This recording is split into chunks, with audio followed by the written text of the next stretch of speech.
नमस्कार, मैं अंजना और आप देख रहे हैं भारत की खबर। आइए बढ़ते हैं आज की बड़ी खबर की ओर। भाजपा प्रभाग 30 की संयोजिका पायल कुंदेलवार अपनी इंजीनियरिंग की पढ़ाई कर पिछले 10 वर्षों से समाज सेवा का कार्य कर रही है।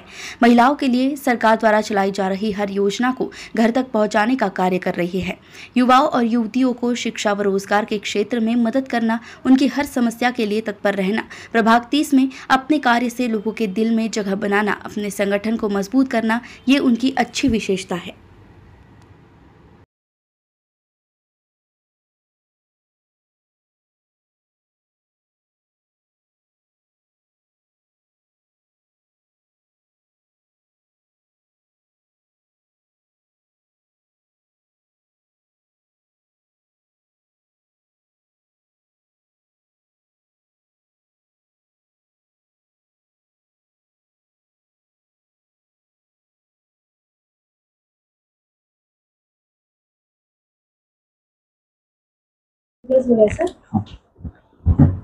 ताई नमस्कार। नमस्कार। आमच्या चॅनलमध्ये आपलं स्वागत आहे।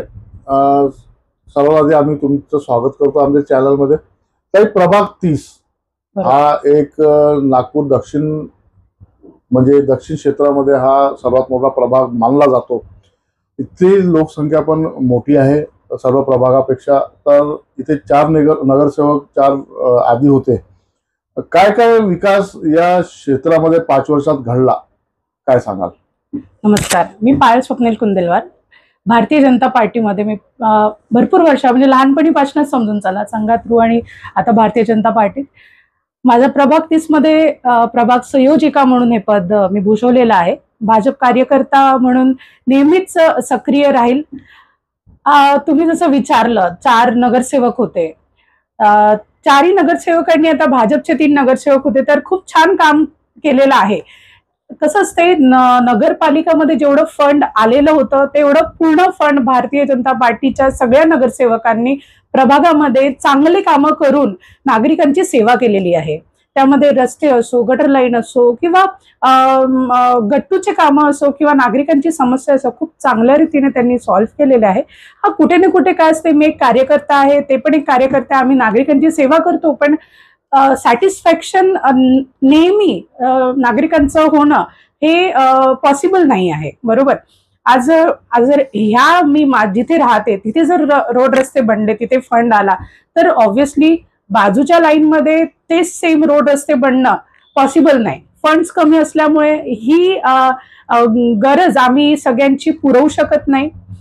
ह्या समस्या कुठे ना कुठे झालेल्या आहेत, पण आता तुम्हाला माहिती आहे की 3-4 वर्ष झालेले आहेत, 3 वर्ष झालेले आहेत, तर कोणीच नगरसेवक नाही आहे, सगळे कार्यकर्ते आहेत आणि फंड्स आणायला खूप प्रॉब्लेम होतो। पण तरीही भाजपच्या सर्व कार्यकर्त्यांनी प्रयत्न केलाय की नागरिकांच्या समस्या आपण कशा सॉल्व्ह करू शकू आणि त्यांची सेवा कशा प्रकारे आपण करू शकू, असं सगळ्यांनी प्रयत्न केला। ते नगरसेवक असो किंवा माझ्यासारखे सगळे पदाधिकारी असो। ताई, संभावित उमेदवार म्हणून तुमचं नाव समोर येत आहे, पायल कुंडेलवार म्हणून। आता जसं तुम्हाला जर तिकीट मिळाली किंवा तुम्ही उमेदवारी तुम्हाला घोषित झाली, तर तुम्ही सर्वात आधी विकासाचे कोणते कार्य इथे प्रभागात करणार? जसं मी म्हटलं, रोड रस्ते, गट्टूचे कामं, गटर लाईन हे सगळे तर करायचेच आहे। सर, मी एक इंजिनियर आहे, तर युवांचं कार्य म्हणून रोजगारावर फोकस करणं, बाल विकासावर फोकस करणं हे माझं प्रयत्न राहणार। कारण मी अशा पक्षातनं बिलॉंग करते ज्याची विचारधारा आहे की सेवा करणं, लोकांची सेवा करणं। तर लोकांची सेवा रोड रस्ते बनवून तर करायचीच आहे, पण सोबतच त्यांची समस्या आहे, छोट्या छोट्या समस्या। आता तुम्हाला माहिती आहे एवढ्या योजना आल्या, पण त्या योजनांचा कुठे ना कुठे सर्वांना लाभ नाही मिळालाय। त्या क्षेत्रापर्यंत पोहोचण्याचं काम मला करायचं आहे। सोबतच रोजगार, युवांची जे समस्या आहेत त्यांची प्रॉपर काउन्सिलिंग करून, आता प्रभाग सांभाळायचा म्हणजे तर भरपूर, आता तुम्हाला माहिती आहे की ग्रॅज्युएट मुलांना काउन्सिलिंगची फार गरज असते। ती काउन्सिलिंग महिला आणि बालकांमध्ये ज्या समस्या आहेत त्या सॉल्व्ह करण्याचा प्रयत्न नक्कीच मी करेल आणि भारतीय जनता पार्टीत जे कार्य पक्ष सांगेल ते तर करायचंच आहे आणि तत्पर राहील ते करण्यासाठी। जसं तुम्ही म्हटलं की महिला बाल विकास आणि जी योजना सुरू आहे, जे आता अदिती तटकरे बाल विकास मंत्री आहेत, त्यांनी पण आता लाडकी बहीण योजनेअंतर्गत खूप सारी कामे केली। पण काही मधात अशी घटना घडली की लाडकी बहीण योजनेचे काही लोकांना पैसे येणं बंद झाले. तुम्ही पण महिला एक आहे, बरोबर. तर या अशा महिला कितीतरी तुमच्या जवळ आल्या असेल. बरोबर आहे. तर अशा लोकांना यांच्या मदतीसाठी आपण कशी धाव घ्याल? सर बघा कसं असते, आज KYC करणं आता म्हणजे सगळ्यांना कंपल्सरी झालेलं आहे. तुम्हाला माहितीये राशन कार्ड मध्ये काही काहींच्या घरी 5-5, 6-6 म्हणजे जसं 4 मुली आणि 2 मुलं, 3 मुली 1 मुलगा असं होतं. तर राशन कार्डवरनं नावं नाही निघाले त्यांचे. त्यामुळे महिलांना, ज्या गरजू महिलांना आहे त्यांना KYC करणं गरजेचं ठरलं, त्यांना राशन कार्ड परत अपडेट करणं गरजेचं ठरलं आणि भरपूर अशा समस्या आहे. आपण सक्षम आहोत, आपण आपले डॉक्युमेंट्स पूर्णपणे तयार ठेवतो, पण जे अर्बन रूरल एरिया आहे तिथे डॉक्युमेंट्स कसे बनवायचे हे सुद्धा महिलांना माहिती नाही. तर त्यामुळे ह्या सगळ्या समस्या आपल्या समोर येत आहेत आणि त्यासाठी आम्ही सगळे मदत करतोय त्यांना. कारण जर डॉक्युमेंट्सच प्रॉपर नसले तर पैसे कसे येणार? डॉक्युमेंटेशन म्हणजे तुम्ही लाभार्थी आहात तर तुम्ही लाभार्थी कशा आहात, तुमचे डॉक्युमेंट्सच नाही. राशन कार्डवर तुम्ही BPL शो नाही होत आहे. तुमच्या राशन कार्डवर जर घरातले 15-15 लोक आहेत, 10-10 लोक आहेत आणि तुमच्या नंदांचे पण जर ते खूप वर्ष झाले लग्न होऊन पण त्यांचे नाव नाही कटले. माझ्याच घरी एक उदाहरण आहे. माझ्या घरी माझ्या काकू येतात स्वयंपाकवाल्या, त्या काकूंचं असं झालं की 4 महिन्यापासून पैसे बंद झाले. त्या नेहमी म्हणजे तत्पर आहे, मला आता पैसे येणार, आता मी हा खर्च करेल, माझ्या मुलाचं शिक्षण बरोबर होत आहे. तर 4 महिने झाले. तर विषय काय झाला, त्यांच्या राशन कार्डवर त्यांच्या नंदेचं नाव होतं, तर त्यांच्या मुलीचे पैसे पण बंद झाले आणि त्यांचे पैसे पण बंद झाले. पण आता नवीन KYC करण्यासाठी जे सरकारने मागणी केली तर नक्कीच त्यांचे पैसे आता पुढच्या महिन्यापासून चालू होणार आहे. तर ह्या सगळे सोल्युशन आपण लोकांना देतोय आणि नक्कीच महिला खूप खुश होत आहे की चला आता म्हणजे आमचे पैसे परत आम्हाला मिळेल. आणि दुसरी गोष्ट, आत्ताच आम्ही कालपासनं ज्या KYC झालं तर काल एकच न्यूज आली की त्या बाईला खरंच खूप गरज होती आणि तिला पैसे येणं चालू झाले. 7 महिन्यापासून तिचे पैसे नव्हते आले. तर हे सगळे डॉक्युमेंटेशन क्लिअर केले आपण तर नक्कीच लाडकी बहीणचा जो योजनेचा फायदा जो आहे तो खरंच गरजू महिलांपर्यंत आपण पोहोचवू शकतो आणि तो पोहोचत आहे. जसं आता आपण एक मध्यमवर्गीय वर्ग सर्वात जास्त इथे आहे. राशन कार्ड मध्ये पिवळा एक आणि केशरी कार्ड असा एक 2 कार्ड येतात, ज्यांना दरिद्र रेषेखालील आपण त्यांना मान देतो.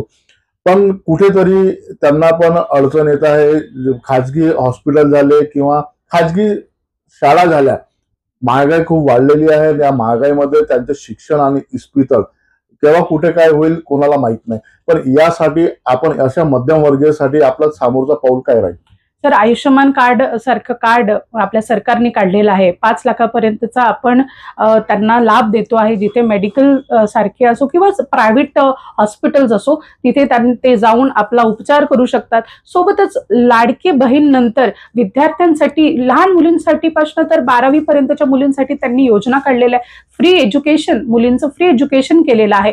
आणि सोबतच जर प्रायव्हेट एज्युकेशन देण्याची इच्छा कोणत्या महिलेची, कोणत्या दादाची आहे आपल्या मुलांना, तर नक्कीच त्यांना मदत करण्याचा प्रयत्न आपली सरकार करतेच आहे. आणि दुसरी गोष्ट म्हणजे जर कुठे प्रायव्हेट सेक्टरमध्ये लहान मुलांना प्रॉब्लेम येतो तर RBSK सारख्या खूप योजना आहे, त्या अजूनपर्यंत आपल्या नागरिकांना माहिती नाही आहेत. तर त्या RBSK सारख्या योजना आपण लोकांपर्यंत पोहोचवाव्या अशी नक्कीच आम्ही प्रयत्न करू. जसं तुम्ही आयुष्यमान कार्डचं म्हणलं की आयुष्यमान कार्ड हा खूप इस्पितळामध्ये चालत नाही आहे आणि तिथले डॉक्टर म्हणतात की हे आमचं आयुष्यमान कार्डचं नाही. पण आयुष्यमान कार्ड कुठे चालतो, काय चालतो असा प्रश्नही नागरिकांवर आलेला आहे. तर अशासाठी काय कराल? सर बघा, आता तुम्ही एक इन्शुरन्स काढता तर इन्शुरन्स सगळ्या हॉस्पिटलमध्ये नाही चालत आणि इन्शुरन्स यायला सुद्धा वेळ लागतो, पैसे यायला वेळ लागतो कुठे पण. तर कसं आहे, जर 20-25 हॉस्पिटल्समध्ये आयुष्यमान कार्ड चालतही असेल तरी प्रायव्हेट हॉस्पिटल्स काय करतात, आयुष्यमान कार्ड हे सरकारी योजना आहे. जर ती सरकारी योजना त्यांच्यापर्यंत नाही पोहोचली म्हणून ते काय करतात, गरीब जनतेला म्हणतात की आमच्यापर्यंत हे कार्ड आलेलं नाही, ह्या कार्ड थ्रू आम्ही तुम्हाला म्हणजे हे देऊ शकत नाही, उपचार देऊ शकत नाही. त्यामुळे नागरिकांचा प्रॉपर त्यांना माहिती नसल्यामुळे की कुठे हे चालतंय, कुठे तुम्ही जाऊ शकता, त्यामुळे ही गडबड होत आहे. ऍक्च्युली 15-20 हॉस्पिटल्स जे आहे नागपूरमध्ये चांगले चांगले हॉस्पिटल्स आयुष्यमान कार्ड देत आहेत, पण कुठे ना कुठे काय होतं की हॉस्पिटल ऍडमिनिस्ट्रेशनची पण म्हणजे गरज जी आहे ती पैसे नाही आल्यामुळे किंवा त्यांचं एक मेंटॅलिटी बनलं की सरकारी कामात लवकर पैसे येत नाही. पण असं नाही आहे, सरकारी कामात सुद्धा लवकर पैसे येतात आणि गरिबांना हा फायदा मिळावा म्हणूनच आयुष्यमान कार्ड आपण काढलेलं आहे. समोर आपल्या प्रभागातल्या नागरिकांसाठी आपला काय आव्हान आणि काय संदेश राहील? नागरिकांना बस एकच विनंती आहे की जशी मी संयोजिका म्हणून तुमच्यापर्यंत पोहोचले, काम करत राहिले आणि काम करायचंच आहे. आणि मी एकटीच काम नाही करत, तर माझ्यासोबत माझा ड्युअल इंजिन आहे, बरोबर. मी आणि माझे आहो. तर तुम्हाला एकट्याची सेवा नाही तर दोघांची सेवा नक्कीच मिळणार आहे. जिथे तुम्ही बोलवाल तिथे आम्ही नक्कीच येऊ आणि तुमचं महिला असो, लहान पाल्य असो, युवा असो किंवा वयस्कर आमचे आजी आजोबा असो, त्यांच्यापर्यंत पोहोचण्याचा प्रयत्न नक्कीच राहील. गट्टू गडर हे ते सगळं सॉल्व्ह करणारच आहोत जेवढे आम्हाला फंड्स येणार. पण नक्कीच तुमच्यापर्यंत ज्या सेवा आम्हाला पोहोचवायच्या आहे, ज्या योजनांचा फायदा तुम्हाला नाही मिळतो, त्या योजनांचा फायदा नक्कीच आम्ही मिळवण्याचा प्रयत्न मी पायल स्वप्नील कुंदेलवार नक्कीच करेल. धन्यवाद. अब तक के लिए बस इतना ही, फिर मिलते हैं कैसी ही बड़ी खबर के साथ. तब तक के लिए नमस्कार और देखते रहिए भारत की खबर. अगर आपको वीडियो पसंद आई हो तो इसे लाइक करें व शेयर करें. ऐसे लेटेस्ट अपडेट पाने के लिए बेल आइकन को प्रेस करना ना भूलें. अगर आप हमें फेसबुक या फिर इंस्टा के माध्यम से देख रहे हैं तो हमारे पेज को फॉलो जरूर करें. धन्यवाद.